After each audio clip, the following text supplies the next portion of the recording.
So, could you please introduce yourself, a bit about your background, what tribe you're from, and what you were talking about today? Okay, yeah. Well, my name's Becky Big Canoe. I come from just north of Toronto, First Nation there. And I heard about the World Peace Gathering being sponsored by the Kindred Spirits. And because what I brought to share I call the Kinship Way, I thought it was a perfect fit. I've been working on the Kinship Way now for a couple of years because when I first, well, it started with the effects of the pandemic and our disconnection from one another. Okay. And then I could see that they were trying to put divisionary tactics to keep us separate from one another. And in that way, we're not strong. So I've always had a very deep love for the clan system of the Inishabek people, which is I'm one of. And my clan is Otter Clan within that. And Otter Clan is a sub-clan of one of the principal clans called the Martin Clan.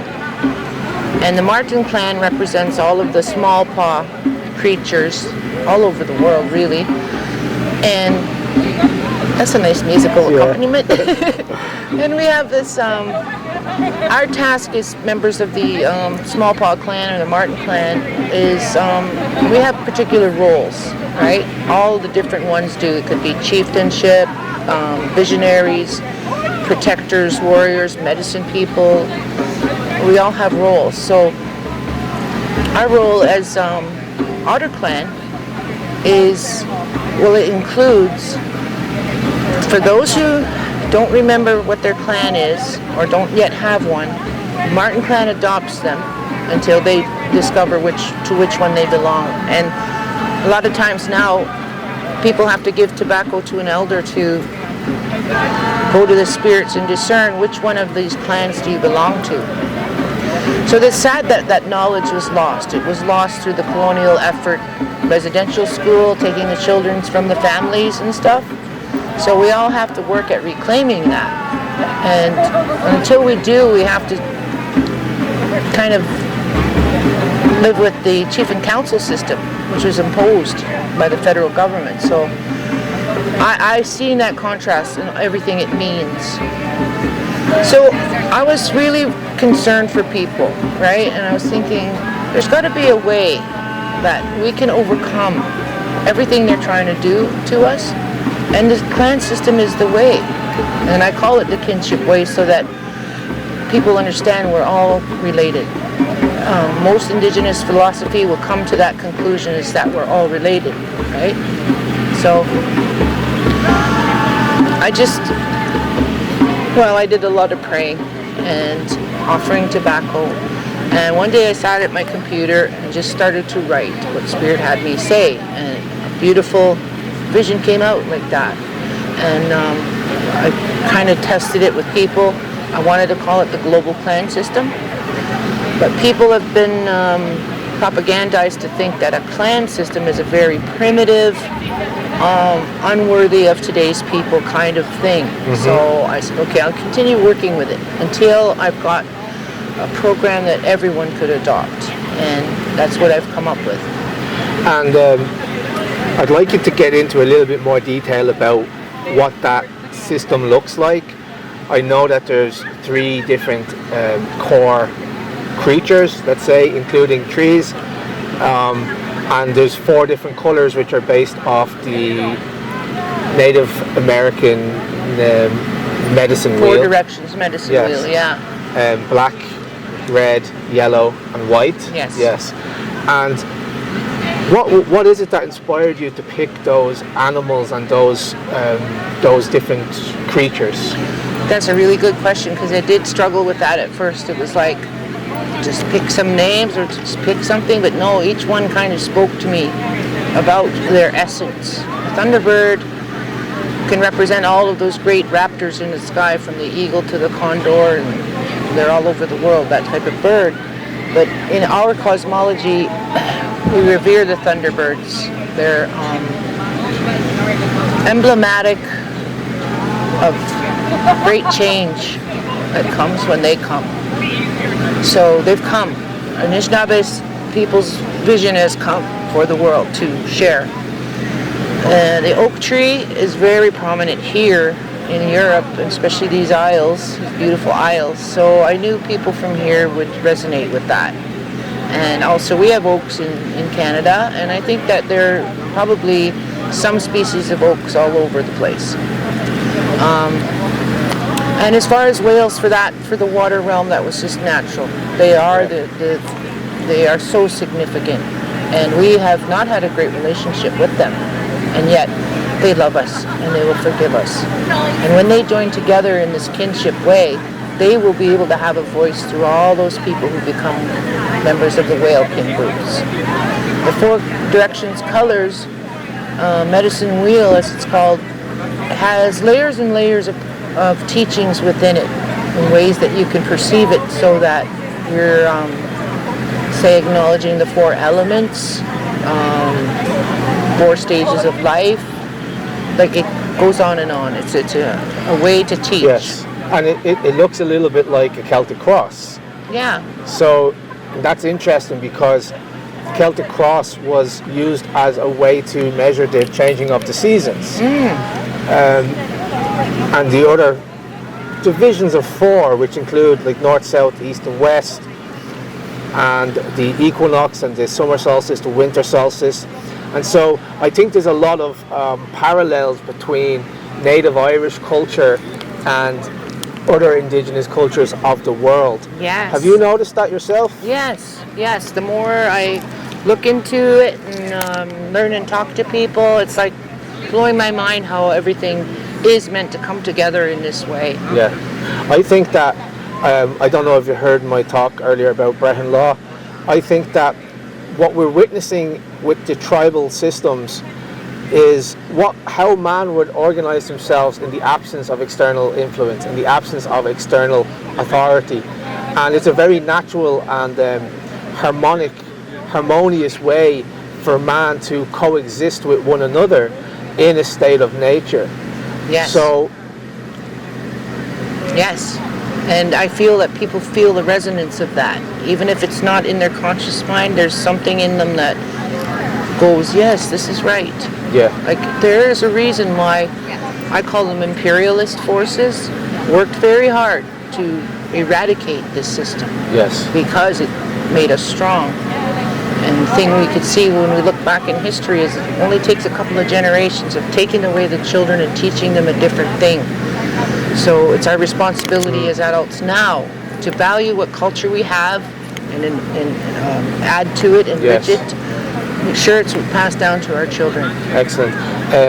So we have a bit of a contentious relationship with our language in this country, because many years ago, the English administration in schools, you're fine. Okay. The English administration in schools, they had a thing called the batter score, which was basically a stick that they would put a notch in for every time you spoke Irish, and you would go home and your parents would beat you, you know? And that's, you have to understand, like, how bad do our people need to be colonized that we forget how to think in our own mother tongue. That is the greatest loss I feel in my life, is that I lost that language. Yes. Because I know that the way it gives you to look at the world is just so much more luminous and connected, and then English just can't compare. Yes. And I see that our elders who still retain it, and they're disappearing fast. And now we're really putting effort into trying to save and revive our languages. Okay. Well, a similar thing has been happening in Ireland. So the Gael school has become, that's the school that you send your children to, and it only speaks Irish. They're becoming increasingly popular over the last number of years, and I think that there's a kind of a thirst. And if you were to ask, like, a normal Irish man from Dublin, do you speak your language? He would respond. If he can't speak it, he would respond with a bit of anger. And I think that anger is coming from a shame. That he wishes that they could speak the language. What would I want to speak Irish for? That's a useless language. I can't use it anywhere. But that's just a kind of a coping mechanism for the fact that like they're probably very sad that they're not able to speak the language, and that's how I feel myself. I feel like there's something, a part of me is missing. I so relate to that. It's like a big hole in my soul. Yeah. And I hope someday I can work on that and recover some of my language. What I do know, I try to use, and just tell people this is what it means. And what is the language that your tribal people speak? Well, we are the Inishabek of the Great Lakes region, so that includes Canada and the United States. We live all around the Great Lakes. So we are also known as Ojibwe or Chippewa is what they called us. Okay. But we call ourselves the Anishinaabe, and I've heard different explanations, meaning like the good beings, the spontaneous beings, the ones who were created sort of spontaneously. But our cosmology also includes being our progenitors came from the sky, landed on the turtle's back. The humble little muskrat was the one who went down through the deep water to grab a little bit of earth in his paw, and he died in the effort. But he floated up, and the sky woman found that little bit of earth, and she put it all over the turtle's back and up through our creation. And our first men, first people, there were families all the way back in our cosmology. Yeah. And the thing I've noticed about North America is the Anishinaabe and the Haudenosaunee and the Dene and the Cree, all these different people like the Lakota.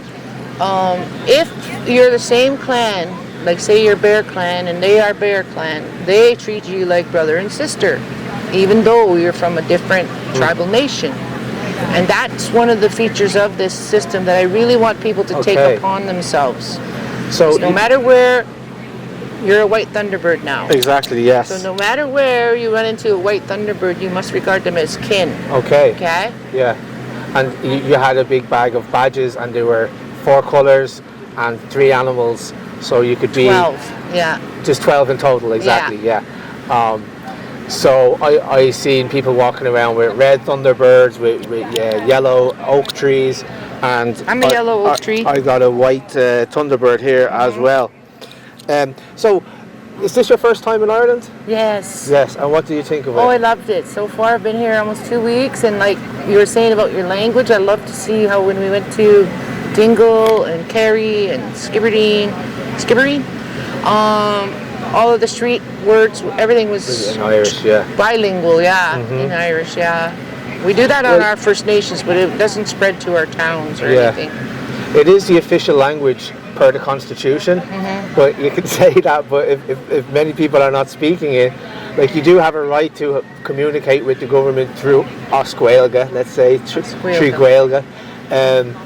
But like a lot of people are not able to speak it, and now you have people who are not Indigenous to Ireland coming in and getting official positions, so that's adding another layer of difficulty to reviving the language, let's say that. And so can you tell me about a few of the places you went to? Have you had any experiences that were, let's say, coming from spirit?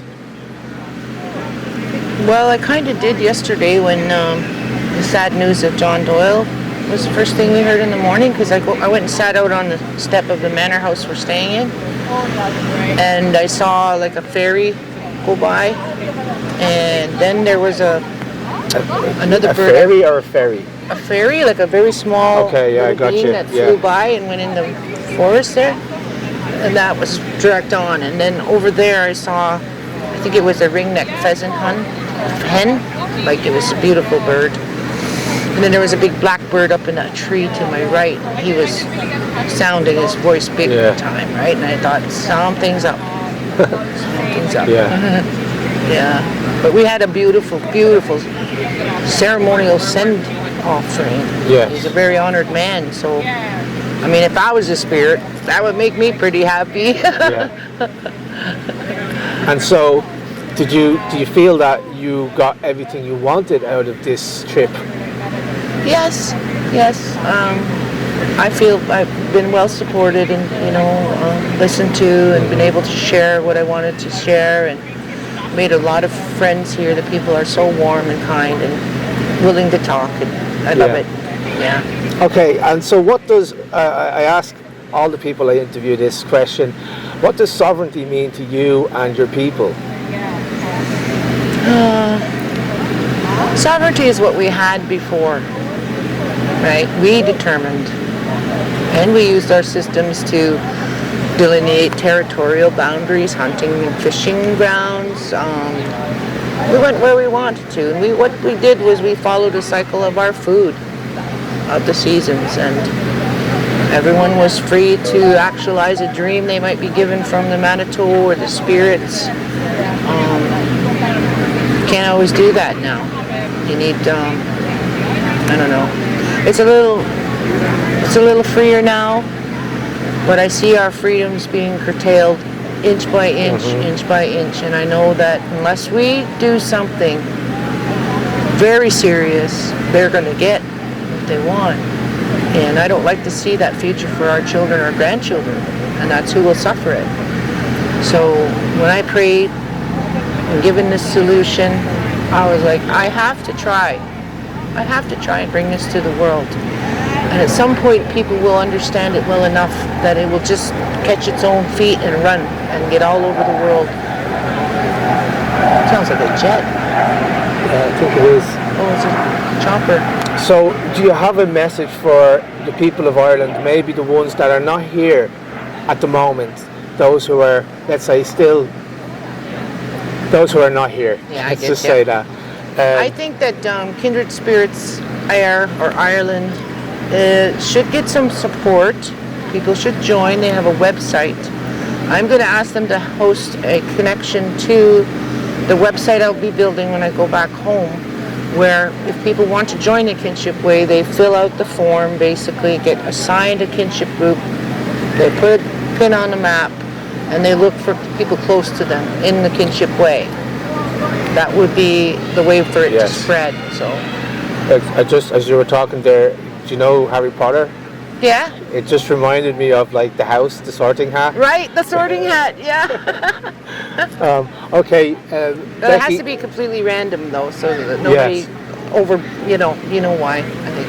Well, Becky, it's been a pleasure talking to you, and thanks for giving me all of this time. Thank you. And I hope you enjoy the rest of your time here in Ireland. Thank you very much.